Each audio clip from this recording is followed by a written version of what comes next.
Good morning everyone. स्वागत है आपका एग्जाम अफेयर्स में। आज हम शुरू करने जा रहे हैं 31 मार्च 2021 के करंट अफेयर्स, जिनको एकदम ट्रस्टेड सोर्सेज के साथ बनाया जाता है और जिनकी थीम है करंट अफेयर्स इन डेप्थ। सो देरी न करते हुए शुरू करते हैं आज का अपना पहला टॉपिक। और हमारा जो पहला टॉपिक है वो है बिंड रिपोर्ट के बारे में।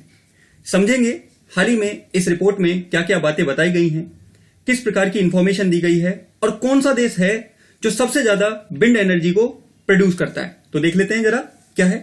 ग्लोबल विंड एनर्जी काउंसिल द्वारा 25 मार्च 2021 को ग्लोबल विंड रिपोर्ट को प्रकाशित किया गया, यानी कि ग्लोबल विंड एनर्जी काउंसिल इस रिपोर्ट को पब्लिश करती है। ये आपको अच्छे से याद रख लेना है। दूसरी बात, इस रिपोर्ट में कहा गया कि 2020 में पवन ऊर्जा उद्योग के लिए रिकॉर्ड वर्ष था, क्योंकि इस वर्ष सबसे ज्यादा विंड एनर्जी को जनरेट किया गया, विंड एनर्जी को प्रोड्यूस किया गया। लेकिन इस रिपोर्ट में इस बात को लेकर चेतावनी दी गई कि आज जो हम विंड एनर्जी के क्षेत्र में प्रयास कर रहे हैं वो इनफ नहीं है। अभी भी बहुत सारे प्रयास कम हैं, क्योंकि अगर हमने आने वाले दशक में 2 डिग्री सेल्सियस से तापमान कम नहीं रखा तो इसके परिणाम भयानक होंगे। जलवायु परिवर्तन की समस्या के कारण हम सब, हमारा पूरा वर्ल्ड अनेक प्रकार की समस्याओं का सामना करेगा। इसलिए हमें ग्लोबल विंड एनर्जी को प्रमोट करना ही होगा, बढ़ावा देना ही होगा, ये इन्होंने कहा।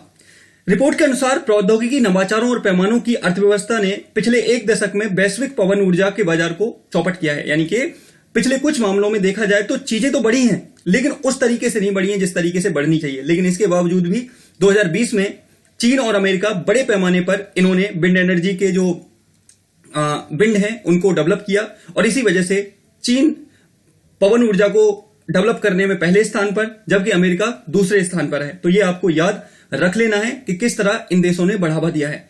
आपको अच्छे से याद रखना है ग्लोबल विंड रिपोर्ट के बारे में, जिसे ग्लोबल विंड एनर्जी काउंसिल के द्वारा क्या प्रकाशित किया गया है। तो ये आपको अच्छे से याद रख लेना है इस रिपोर्ट के बारे में। चलते हैं आगे और आगे समझने की कोशिश करेंगे। यहीं पर इस काउंसिल के बारे में थोड़ा सा देखो।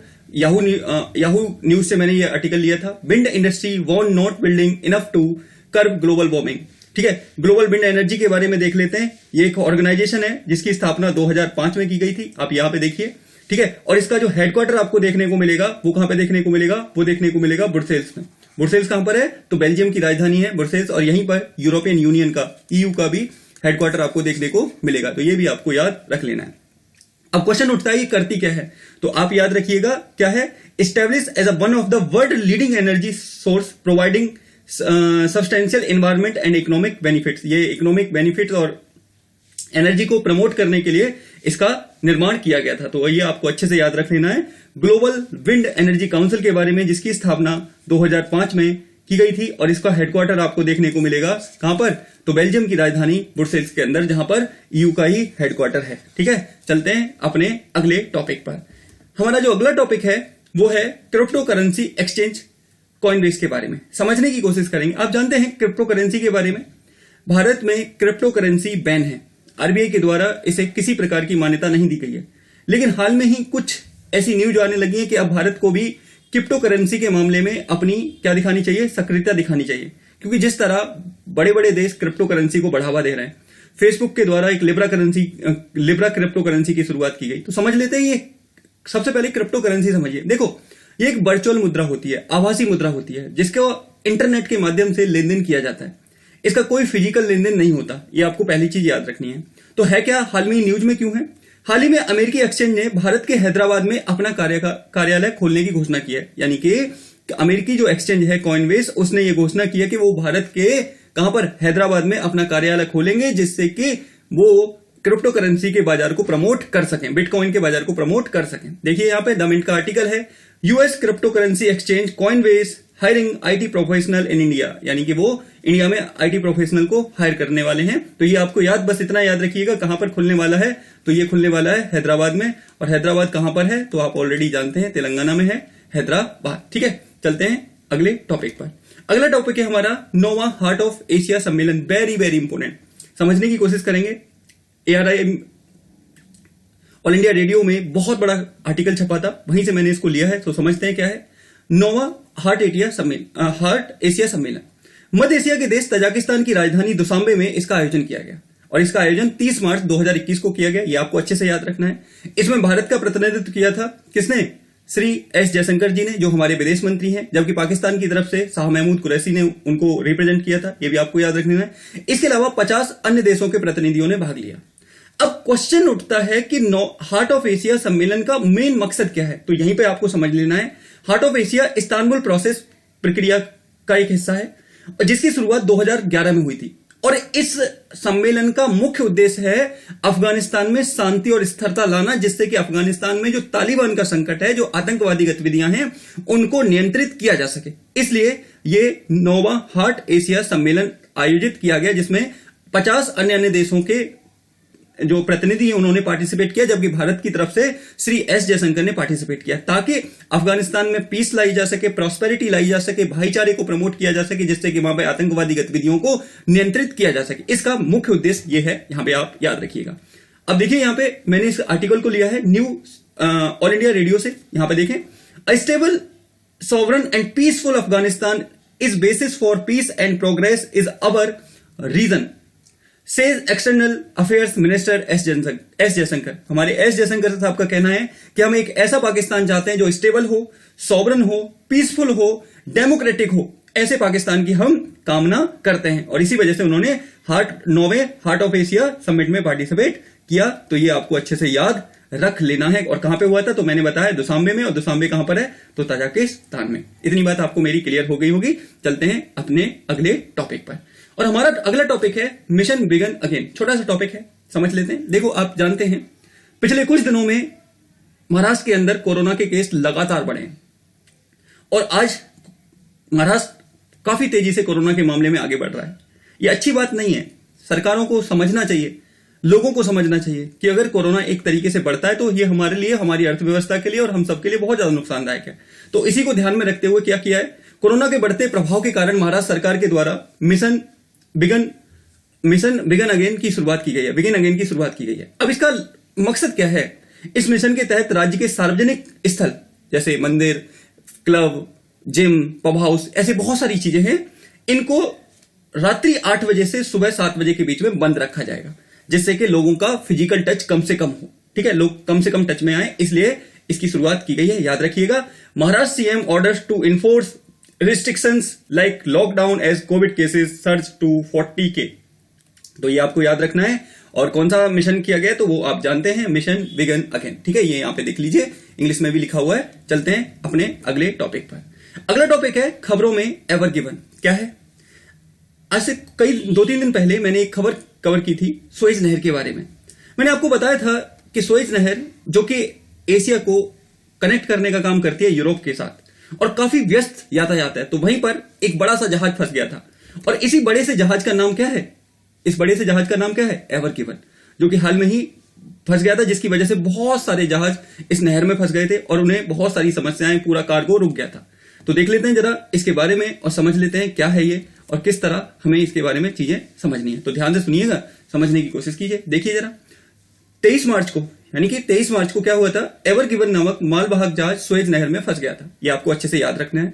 और हाल ही में इस जहाज को निकाल दिया गया है, जिसके चलते जहाजों के लंबे जाम से मुक्ति मिलेगी। यानी कि जो एवर गिवन था, जो फंस गया था, आज क्या हुआ है? अब उसको निकाल दिया गया, कल उसको निकाल दिया गया, जिसके कारण इस तरीके के जो जाम लगे थे, आप ये देखिए, डॉटेड देख रहे होंगे किस तरह जाम लगा था यहाँ पे। अब इस जाम से मुक्ति मिल जाएगी। ठीक है, ये आपको याद रख लेना है। जापान के इस जहाज को 25 लोगों का भारतीय चालक दल देख रहा था। यानी कि जापान का ये जहाज था, जिसको देख कौन रहा था? 25 लोग देख रहे थे इसको, भारतीय थे वो। इसके अलावा इस एक कंपनी को उन्होंने लीज पे दे रखा था, जो ताइवान की कंपनी थी। अब देखिए, जहाज जापान का, चला भारतीय रहे, कंपनी कौन देख रही है? ताइवान की। तो अपने आप में काफी वो थी, लेकिन बस हाँ ये है कि अब इसको निकाल दिया गया तो समस्या सुलझ जाएगी। Ever Given is no longer blocking the Suez canal, but Russia sees long term benefit from it being stuck. अब रशिया इसको फायदे के रूप में देख रहा है। अब देखो क्या करते हैं वो लोग, किस तरह चीजें बदलती हैं और किस तरह चीजें देखने को मिलती हैं। तो ये आपको याद रखना है एवर गिवन के बारे में। आई थिंक आपको समझ में आ गया होगा। सुएज कैनाल के बारे में मैंने 1-2 दिन पहले बहुत अच्छे से, बहुत डिटेल में कवर किया है। अगर आपको वो देखना है तो वीडियो देख सकते हैं। ठीक है, चलते हैं अपने अगले टॉपिक पर। और अगला हमारा जो टॉपिक है वो है किसके बारे में? Exam warriors. क्या है ये? एक बुक है, और इस बुक को लिखा किसने? हमारे प्राइम मिनिस्टर मोदी ने। इंडियन एक्सप्रेस में छोटा सा आर्टिकल था, तो मैंने बता दिया कि आपको भी बताया जाए। प्रधानमंत्री मोदी द्वारा लिखित इस पुस्तक का न्यू ठीक है, न्यू संस्करण लॉन्च किया गया है। आपको याद रखना है, इस पुस्तक का न्यू संस्करण लॉन्च किया गया है हाल में ही। यहां पे देखिए इंडियन एक्सप्रेस का आर्टिकल है, ahead of CBSE and state board exam PM Modi release updated addition of exam warriors. अब इस बुक में है क्या, देखो इस बुक में एग्जाम स्ट्रेस को मैनेज करने की पूरी कहानी बताई गई है कि आप एग्जाम के टाइम पर कैसे मैनेज करें अपने आप को, कौन सी चीजों को फॉलो करें, ये सारी चीजें हमारे प्राइम मिनिस्टर की इस बुक में लिखा गया है। याद रखिएगा, एग्जाम वॉरियर्स। अगला है बंगबंधु संग्रहालय। आप जानते हैं कुछ दिन पहले 15 महीनों बाद हमारे प्राइम मिनिस्टर मोदी ने किसी विदेश यात्रा किया था और वो विदेश यात्रा की थी बांग्लादेश की। तो हाल में ही क्या हुआ है, वहीं पर हाल ही में बांग्लादेश की राजधानी ढाका में पीएम मोदी तथा पीएम शेख हसीना ने बंगबंधु संग्रहालय का उद्घाटन किया। और आपको याद होगा, मैंने कल खबर की थी, यहीं पर एक रेलगाड़ी चलाई गई है जिसका नाम है मिताली एक्सप्रेस। मिताली एक्सप्रेस, ये याद रखिएगा, मैं कल इसको बोलना भूल गया था लेकिन आज मैं बता रहा हूं। इस ट्रेन का नाम है, पैसेंजर ट्रेन है मिताली एक्सप्रेस। ठीक है, ये आपको अच्छे से याद रख लेना है, जो कहां से चलेगी, ढाका से जलपाईगुड़ी के बीच में चलेगी। चलते हैं अपने अगले टॉपिक पर। हमारा अगला टॉपिक है खबरों में sir M Visvesvaraya railway terminal. क्या है विश्वेश्वरैया के बारे में आप जानते हैं, इनको भारत का पहला इंजीनियर बोला जाता है, काफी फेमस पर्सनैलिटी है ये, थे ये। अब समझ लेते हैं ये अभी न्यूज में क्यों है, ये रेलवे टर्मिनल क्यों न्यूज में, देखो आपको समझ में आ जाएगा। बेंगलुरु स्थित यह भारत का पहला एसी टर्मिनल होगा। बेंगलुरु में यह पहला एसी टर्मिनल होगा जहां पर जिस प्रकार की सुविधाएं हमें एयरपोर्ट पर मिलती हैं, पूरा एसी वाला जो सुविधाएं एयरपोर्ट पर मिलती हैं, वैसी ही सुविधाएं अब हमें यहां पर मिल सकेंगी। इस वजह से ये काफी ज्यादा न्यूज में है, जिसका नाम क्या है, मैंने आपको बताया, sir M Visvesvaraya railway terminal. Indian Express का आर्टिकल है, देखिए, और हाल में कुछ ही दिनों में इसका उद्घाटन प्राइम मिनिस्टर मोदी करेंगे। इंडियन एक्सप्रेस का आर्टिकल है, India first AC railway terminal in Bengaluru to be inaugurate soon by PM Modi. ये इंडियन एक्सप्रेस ने कवर किया था, वहीं से मैंने इस आर्टिकल को लिया है। चलते हैं अपने अगले टॉपिक पर, और हमारा जो अगला टॉपिक है वो किसके बारे में है, वो भी देखते हैं। खबरों में प्राण बचाना पहल। क्या है ये प्राण बचाना पहल, देखिए हाल ही में इस पहल के तहत बिहार व झारखंड राज्य में ग्रामीण स्वास्थ्य सुविधाओं को मजबूत करने के लिए $1.5 लाख की राशि की बतौर डोनेशन प्राप्त हुई है। यानी कि प्राण बचाना पहल के तहत बिहार व झारखंड में स्वास्थ्य सुविधाओं को मजबूत करने के लिए, खासकर की ग्रामीण स्वास्थ्य सुविधाओं को मजबूत करने के लिए $1.5 लाख की राशि प्राप्त हुई है। यानी कि आप कह सकते हो लगभग 1 करोड़ के आसपास। देखते हैं, यह प्राण का अर्थ है प्रवासी एलमुनी निशुल्क, और बजाना का अर्थ है Bihar Jharkhand association of north America. यानी कि प्राण का अपना मीनिंग है प्रवासी एलमुनी निशुल्क, और बजाना का अर्थ है Bihar Jharkhand association of north America. तो वहां से इसे डोनेशन प्राप्त हुआ है, और यह डोनेशन इंडियन अमेरिकन दंपति रमेश और कल्पना भाटिया के द्वारा दी गई है। आपको याद रखना है, जो हमारे एनआरआईज हैं, जो इंडियन अमेरिकन दंपति हैं, रमेश जी और कल्पना भाटिया जी, इन्होंने इस डोनेशन को दिया है। तो अच्छे से याद रखिएगा, आपको याद रखना है। देखिए, ये इंडियन एक्सप्रेस का आर्टिकल था, Indian American donate over 1 crore for health sector in Bihar and Jharkhand. और पहल क्या थी, तो प्राण और बजाना पहल के तहत ये सारी चीजें दी गई थी। अच्छे से याद रखिएगा, आपको याद रखना है, ठीक है। चलते हैं अगले टॉपिक पर। अगला टॉपिक है खबरों में खेलो इंडिया पहल। क्या है, हाल ही में युवा एवं खेल मंत्री किरण रिजिजू ने इस पहल को 2025-26 के लिए बढ़ा दिया है। यानी कि अब इस पहल को 2025 से 25-26 के बीच में बढ़ा दिया है। ये कंटिन्यू रहेगा खेलो इंडिया पहल, ठीक है, ये आपको याद रख लेना है। अब हम समझने की कोशिश करेंगे ये खेलो इंडिया पहल में की शुरुआत कब की गई थी, तो जानते हैं। देखो यहां पे अगर मैं बात, Khelo India national programme for development of sports brand as Khelo India, ठीक है, aims to improving India's sport culture at the grass root level through organised talent identification. Khelo India पहल की शुरुआत भारत सरकार के द्वारा, आपको याद रख लेना है, 2016-17 में की गई थी। और इसका मेन मकसद क्या था, इसका मकसद था कि ग्रास रूट यानी कि निचले स्तर से खेल की प्रतिभा को उभारा जा सके, ताकि निचले स्तर से जब खेल की प्रतिभा उभरेगी और उन्हें सुविधाएं मिलेंगी तो वो अच्छा परफॉर्मेंस कर पाएंगे कॉमनवेल्थ गेम्स में, ओलंपिक गेम्स में और बड़े बड़े गेम्स में, और वहां पर इंडिया की छवि काफी इंप्रूव होगी। That is why prime minister Modi और उस टाइम के हमारे स्पोर्ट्स मिनिस्टर जिनका नाम था विजय गोयल जी, उन्होंने इसकी शुरुआत की थी। तो यह आपको अच्छे से याद रख लेना है। खबरों में खेलो इंडिया पहल, इसको 2025-26 के लिए बढ़ा दिया गया था, जबकि इसकी शुरुआत 2016-17 में की गई थी। याद रखिएगा। चलते हैं अगले टॉपिक पर, और हमारा अगला टॉपिक है वो है अभ्यास प्रश्न। इंटरनेशनल इंटेलेक्चुअल प्रॉपर्टी इंडेक्स निम्न में से किस संस्था के द्वारा लॉन्च किया जाता है। इंग्लिश में international intellectual property index is launch by which of the following organization? Option है आपके सामने, ऑप्शन ए बीपो, option B WTO, option C UNESCO, option D US chamber and global innovation centre. ठीक है, पॉलिसी। तो आपका जो भी आंसर हो कमेंट बॉक्स में दीजिएगा। कैसा लगता है आपको ये कार्यक्रम?